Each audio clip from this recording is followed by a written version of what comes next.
తాకట్టులో ఉన్న బంగారాన్ని విడిపించి ఆ రోజు ఆన్లైన్ రేటుకే మేము కొంటాం. Sharma gold company. నమస్తే, వెల్కమ్ టు సుమన్ టీవీ. నేను మీ యామ్ని.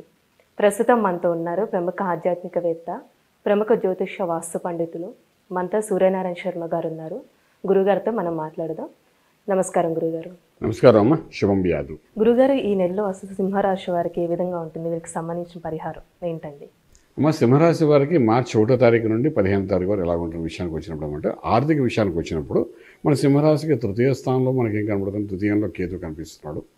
అంటే మనకు నెక్స్ట్ కేతు యొక్క ప్రభావం కనిపిస్తుంది. అలాగే మనం చూసుకుంటే సింహరాశి వారికి షష్ఠ స్థానంలో కుజుడు ప్లస్ శుక్రుడు యొక్క ప్రభావం కనిపిస్తుంది. సప్తమంలో రవి శని బుధులు ఉన్నారు.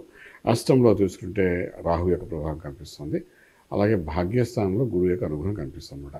ఈ గురువు అనుగ్రహం ఉంది కాబట్టి ఏది ఎలాగున్నా సక్సెస్ అనేది అల్టిమేట్లీ చూపిస్తాడు. కానీ సెకండ్ హౌస్లో ఉన్న కేతు, కుటుంబ స్థానంలో ఉన్న కేతు కొంచెం యాక్టివేట్ అవుతాడు. ఇప్పుడు దాని మూలనంటే కుటుంబ పరంగా, ధనపరంగా, వాక్ పరంగా, విద్యాపరంగా కొంచెం కన్ఫ్యూజన్ అవుతాయి అన్నమాట. వాళ్ళు చేసే పనుల్లోనే వాళ్ళే ఇబ్బంది పడిపోతుంటారు. సో ఆర్థిక విషయానికి వచ్చినప్పుడు ఉద్యోగరీత్యా కొత్త ప్రయత్నాలు ఏవైతే చేస్తున్నారో దాన్ని కొంచెం ఆచితూచి వ్యవహరించాలి. వెళ్ళాలా వద్దా మన విషయానికి కొంత వీలైనంత వరకు ఒక నిర్ణయం కరెక్ట్గా తీసుకోవడానికి గణపతి ఆరాధన చేస్తే మాత్రం సక్సెస్ఫుల్గా ముందుకెళ్ళడానికి అవకాశం ఉంటుంది. అలాగే వ్యాపారస్తులు కొత్త వ్యాపారం అనేది ఆరంభించకూడదు. ఈ యొక్క గురుబలం ఉంది అని చెప్పాం కదా అని వ్యాపారం కాదు, శుభమైన కార్యాలు చేయడానికి, శుభ ఫలితాలు పొందడానికి, మ్యారేజెస్ చేయడానికి, తర్వాత ఓపెనింగ్ సంస్కారాలు చేయడానికి, అలాగే మ్యారేజ్ ఎస్టాబ్లిష్మెంట్ చేయడానికి, వీటన్నిటికీ సక్సెస్ఫుల్గా కనబడుతుంది తప్ప కొత్త వ్యాపారం మాత్రం ఆరంభించకూడదు ఈ 15 రోజులు అన్నమాట.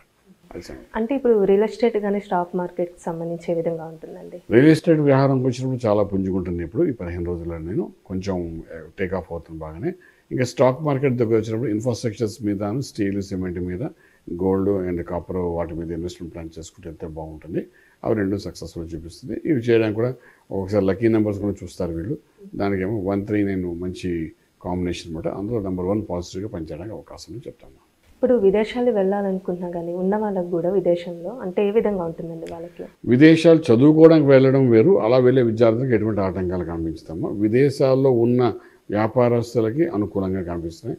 కానీ విదేశాల్లో ఉండి ఉద్యోగం చేస్తున్న వాళ్ళకి మాత్రం కొంచెం ఇబ్బందికరమైన 15 రోజుల్లోనే ఇంక్రిమెంట్స్, ప్రమోషన్స్ ఇవి రావు. అలాగే విదేశాలు స్టాక్ మార్కెట్ దగ్గరికి మీదకి వచ్చినప్పుడు కూడా మంచి సక్సెస్ఫుల్గా తీసుకుంటారు. లక్కీ నెంబర్ మాత్రం నెంబర్ 1 పాజిటివ్గా కూడా తీసుకోవచ్చు. బాగుంది. ఇప్పుడు భార్యాభర్తల మధ్య సంబంధం అనేది ఏ విధంగా ఉంటుందండి? రిలేషన్షిప్ సప్తమ భావంలో రవి ప్లస్ శని ప్లస్ బుధుడు 3 గ్రహాల యొక్క ప్రభావం కనిపిస్తుంది. దీని ప్రభావం ఏంటంటే భార్యాభర్తల మధ్య చిరాకులు పరాకులు కొంచెం ఎక్కువ అవుతాయి. తగ్గే అవకాశం ఉంది. కానీ గురువు యొక్క దృష్టి ఉంది కాబట్టి విడిపోయేంత వరకు వెళ్ళదు. ఇప్పుడు ఈ 15 రోజులు మాత్రం కొంచెం చిరాకుగానే వాళ్ళిద్దరి మధ్య ఉంటుండే కొంచెం ఎవరికి వాళ్ళు సర్దుకుని ముందుకు వెళ్ళడానికి ప్రయత్నించగలిగితే లైఫ్ అనేది బాగుంటుంది చెప్పడానికి అవకాశం. అంటే ఇప్పుడు కోర్టు సమస్యలు ఉన్న వాళ్ళకి ఏ విధంగా ఉంటుందండి? కోర్టు సమస్యలకు అనుకూలంగానే కనిపిస్తున్నాయి. మా గురుబలం ఉంది కాబట్టి అది ఇంటికి సంబంధించి కోర్టు సమస్య అయినా, వైవాహిక జీవనానికి సంబంధించి కోర్టు సమస్య అయినా ఏదైనా ఈ సింహరాశి వారికి అనుకూలంగా ఉంది కాబట్టి వాళ్ళకి అనుకూలంగానే జరుగుతాయి. ప్రతికూలంగా జరగడానికి అవకాశం అయితే ఎవరిది చెప్పచ్చు.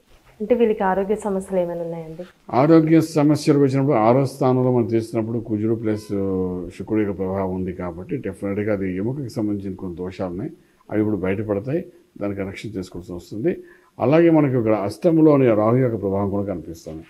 అష్టంలో రాహు అంటే అష్టకష్టాలు పెడతాడు వాడు. అంటే ఇక్కడ దుర్గా సప్తశతి పారాయణం చేసుకోవడం చాలా అవసరం పడుతుంది. దుర్గా అమ్మవారిని ఎక్కువగా పూజ చేయాల్సి వస్తుంది అనమాట. అలా చేసుకుంటే కొంచెం ఆరోగ్య విషయంలో ఎటువంటి ఇబ్బంది లేకుండా నార్మల్గా వెళ్ళిపోవచ్చు. ఇప్పుడు సినిమా పరిశ్రమ, రాజకీయానికి సంబంధించి ఎలా ఉంటుందండి? రాజకీయం వరకు వస్తే మాత్రం డెఫినెట్గా వాళ్ళకి ఒక హైప్స్ బాగానే ఉంటాయి. సినిమా పరిశ్రమ వాళ్ళకి మాత్రం డబ్బు ఇన్వెస్ట్మెంట్ చేసిన వాళ్ళు మాత్రం దాన్ని మర్చిపోవాలి కొంతకాలం. అలాగే ఇండస్ట్రీలో కూడాను హీరోయిన్స్ కంటే హీరో డామినేటెడ్ క్యారెక్టర్స్ సినిమాలు వస్తాయి. దాని లాభదాయకంగా ఉండే అవకాశం ఉంది. అటువంటి వాటి మీద ప్రొడ్యూసర్ కానీ ఇన్వెస్ట్మెంట్ కానీ చేయగలిగితే మాత్రం మోస్ట్ సక్సెస్ఫుల్గా ముందుకెళ్ళడానికి అవకాశం ఉంది చెప్తాను. అంటే ఇప్పుడు ఒక ఇల్లు కొనుక్కోవాలనుకున్న ల్యాండ్కి సంబంధించి రిజిస్ట్రేషన్ అంటే ఏ విధంగా ఉంటుందండి వీళ్ళకి? ల్యాండ్ సంబంధించిన సమస్యలు మనకు ఎక్కువగా కనిపించదమ్మా. గురుబలం ఉంది కాబట్టి రిజిస్ట్రేషన్కి వాటికి వెళ్ళచ్చు, ఇల్లు కొనుక్కోవడానికి కావాల్సిన ప్రయత్నాలు చేసుకోవచ్చు. కానీ కుటుంబ పరంగా అష్టంలో సప్తమంలో ఉన్న దోష ప్రభావం వల్ల అన్నిటికీ ఇంట్లో వాళ్ళు అనుకూలిస్తారని చెప్పడానికి అవకాశం లేదు. సో ఇంట్లోనే ప్రతికూలం జరిగి దానివల్ల మా అనుకూల పని జరగకుండా ఇబ్బంది పెట్టే పరిస్థితి ఏర్పడుతుంది. వాటిని ఛేదించి ముందుకు వెళ్ళాలి 15 రోజుల్లోని. అలా వెళ్ళగలిగితే మాత్రం డెఫినెట్గా అక్కడ ఉన్న ఆ ఇల్లు మీ సొంతం అవుతుంది చెప్పడానికి అవకాశం. అంటే ఈ రాశి వారికి ఎలాంటి పరిహారం చేస్తే మంచిదండి? పరిహారము అంటే ఇక్కడ ఈశ్వర ఆరాధన చేయడం చాలా అవసరం పడుతుంది. శనీశ్వరుడికి అభిషేకము లేదంటే శివలింగానికి పంచ సూక్తులతో అభిషేకం కానీ ఇలా చేసుకుని ఆ తీర్థంగా తీసుకోవడం ప్రయత్నం చేయగలిగితే కొంత సమస్య పరిష్కార మార్గము రాజమార్గంలో రాజ్యం పొందవచ్చు. చాలా చక్కగా తెలియజేస్తారండి, ధన్యవాదాలు. శుభం వ్యాధి.